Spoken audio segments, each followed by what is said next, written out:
नमस्कार, मैं दीपक राणा। आखिरी चुनाव प्रचार के आखिरी 3 दिन में मोदी जी ने पंजाब में 4 से 5 रैलियां कर भारतीय जनता पार्टी के कार्यकर्ताओं और उनके समर्थक मतदाताओं को बल प्रदान किया। इससे भारतीय जनता पार्टी को बल मिला है। जो वोटर कुछ दुविधा में है कि भारतीय जनता पार्टी की तरफ जाएं या ना जाएं, ऐसा लगता है कि कुछ मतदान भारतीय जनता पार्टी के समर्थन में भी हो सकता है। पंजाब में 2019 के लोकसभा चुनाव की तुलना में इस बार पंजाब का चुनावी माहौल पूरी तरह से बदल चुका है। राजनीतिक दल लोकसभा सीटें जीतने से ज़्यादा उनका ध्यान 2027 में होने वाले विधानसभा चुनावों की तरफ है। ऐसा यह महसूस भी किया जा रहा है। पाकिस्तान से लगते राज्य की संवेदनशीलता को नजरअंदाज कर राजनीतिक दल राष्ट्रीय सुरक्षा जैसे मुद्दों को दरकिनार कर रहे हैं, ऐसा भी लग रहा है। आरोप प्रत्यारोप से लेकर निजी हमले भी पंजाब में हो रहे हैं, लेकिन प्रधानमंत्री ने आखिरी 3 दिन में अपनी 4-5 रैलियां कर अन्य दलों को मेन इश्यूज पर चर्चा करने के लिए भी बाध्य करने की कोशिश की है और मतदाताओं को भी कुछ इश्यूज पर ध्यान देने की कोशिश की तरफ मुड़ा है। ठीक उसी तरह जैसे मजबूत पहलवान अपने कॉम्पिटिटिव को अखाड़े में रहकर लड़ने के लिए विवश करता है, मोदी जी ने जिस तरह से पंजाब में नशे और कानून व्यवस्था को लेकर हमला बोला है और जिस तरह सिखों को अयोध्या के राम मंदिर व वाराणसी के काशी विश्वनाथ मंदिर से जोड़ा है, इससे आम आदमी पार्टी, कांग्रेस और अकाली दल पशुपेश में पड़ चुके हैं और उन्हें भी चिंता लग रही है कि कहीं उसके वोट बैंक में भारतीय जनता पार्टी सेंध ना मार दे। प्रधानमंत्री की रैलियों के बाद पंजाब में भारतीय जनता पार्टी की उम्मीदों को बल मिल गया है। भारतीय जनता पार्टी से अलग हो अकेले लड़ रहे शिरोमणि अकाली दल के अध्यक्ष सुखबीर पंथ की दुहाई दे रहे हैं। सुखबीर बादल यह सिद्ध करने में लग गए हैं कि उनकी ही पार्टी सिखों का भला कर सकती है। ध्रुवीकरण की कोशिश में पूरी तरह सुखबीर बादल जी लगे हुए हैं, जानते हुए भी कि केवल सिख मतदाताओं के बल पर जीत हासिल करना बहुत मुश्किल है।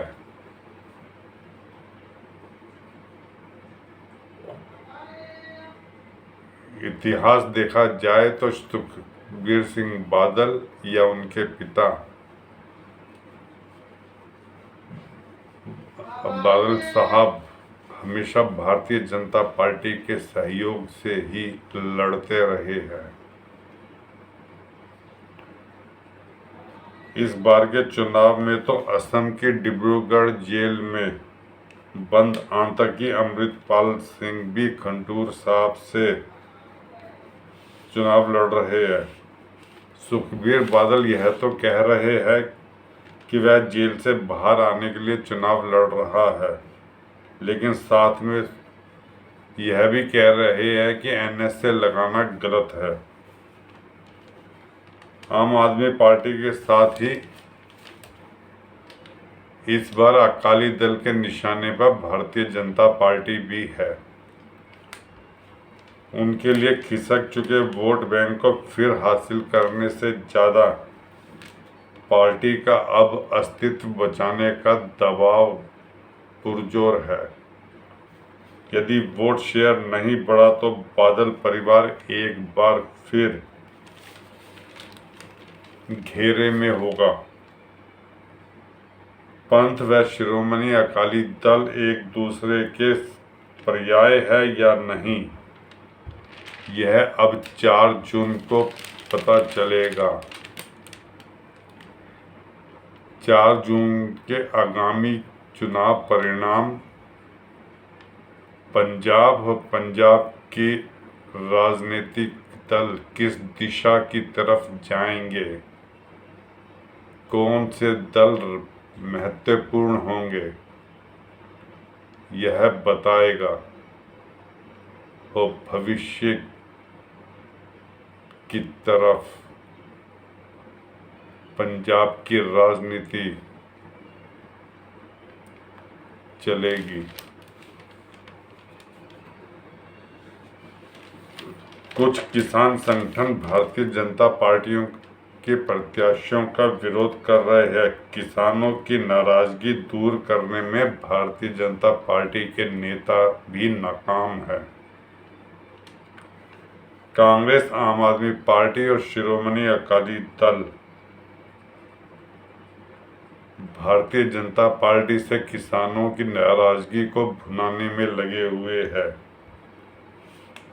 लेकिन इसका एक दूसरा पहलू भी है कि भारतीय जनता पार्टी को कुछ क्षेत्रों में और खासकर शहरी क्षेत्रों में या कस्बों में समर्थन मिल रहा है।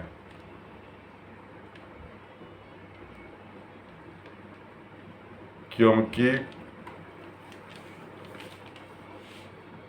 व्यापारिक या आर्थिक स्थिति देखी जाए तो पंजाब डाउन जा रहा है। बिजनेसमैन पंजाब को छोड़ने लग गए हैं।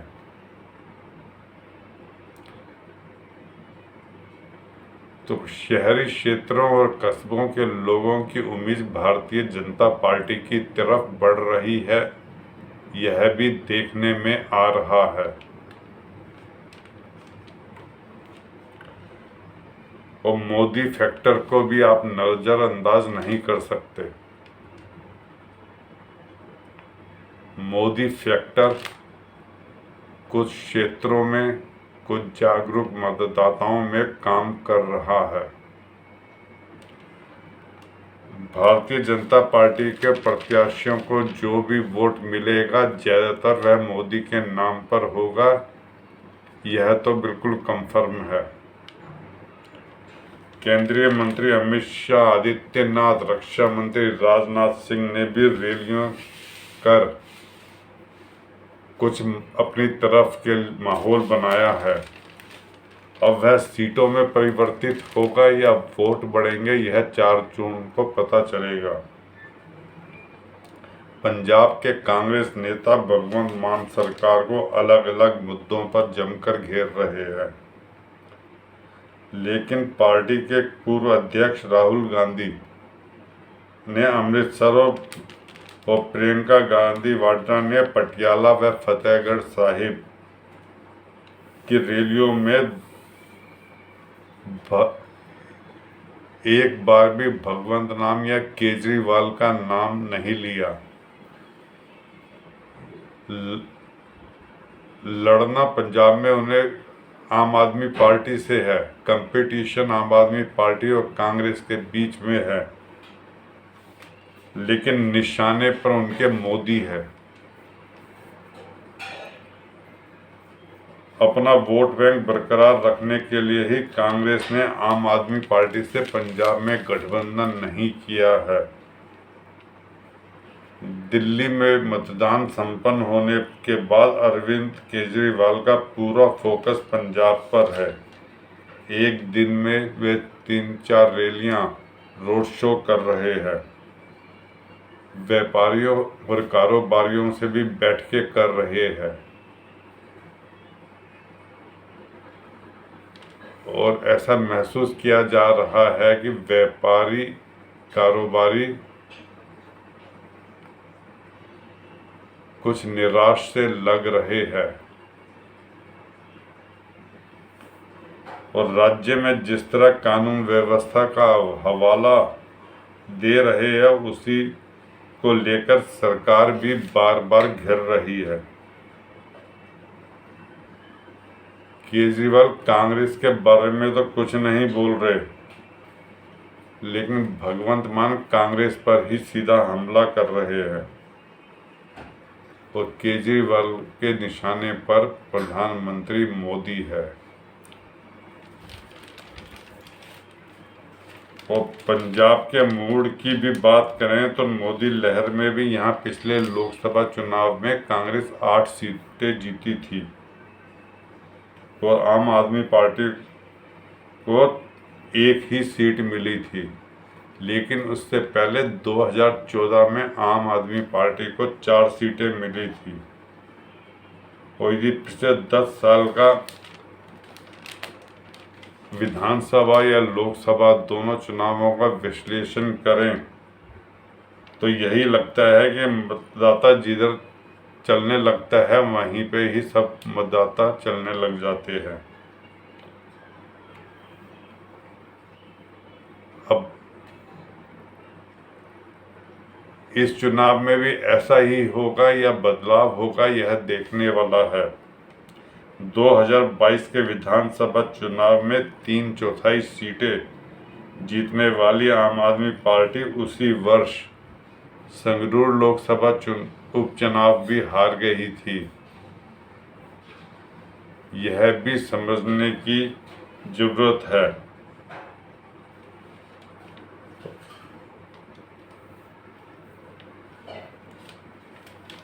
मतदाता कुछ दुविधा में है, कुछ गुमसुम है, यह भी लग रहा है। क्या पंजाब में लोकसभा चुनाव दिल्ली के में पिछले लोकसभा चुनाव में जैसे परिणाम आ रहे हैं पिछले 10 साल से, वहाँ पे भी मतदाता ऐसा ही करेगा, यह देखने वाला होगा। क्योंकि दिल्ली में लोकसभा चुनावों में भारतीय जनता पार्टी जीतती है और विधानसभा चुनावों में आम आदमी पार्टी। और विधानसभा चुनावों में भारतीय जनता पार्टी से ही करीब 20% वोट आम आदमी पार्टी की तरफ खिसक जाता है। लेकिन और जब लोकसभा चुनाव आता है तो आम आदमी पार्टी से वही % वोट भारतीय जनता पार्टी की तरफ खिसक जाता है। और पंजाब भी क्या दिल्ली के इसी रास्ते पर चलेगा, यह देखना होगा। 4 जून का परिणाम ही यह बताएगा। प्रधानमंत्री मोदी की रैलियों में खासकर युवाओं की बड़ी संख्या में मौजूदगी है और युवाओं का उत्साह जिस तरह दिख रहा है उससे पार्टी के प्रत्याशियों को भी हौसला बढ़ा है। और पटियाला की रैली में तो कुछ लोग अयोध्या और काशी का मॉडल लेकर भी पहुंचे हैं। दिव्य राम मंदिर की चर्चा पूरे पंजाब में तो जरूर है।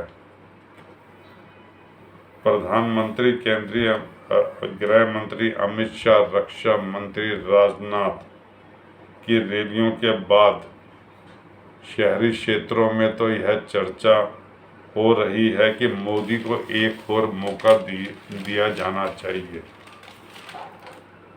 लेकिन कितना % ऑफ वोट मोदी जी की तरफ जाएगा दूसरी पार्टियों के कंपैरेटिव में। यह 4 जून का लोकसभा चुनाव परिणाम बताएगा। दोस्तों, इस वीडियो को लाइक कीजिए, शेयर कीजिए और सब्सक्राइब जरूर कीजिए। धन्यवाद।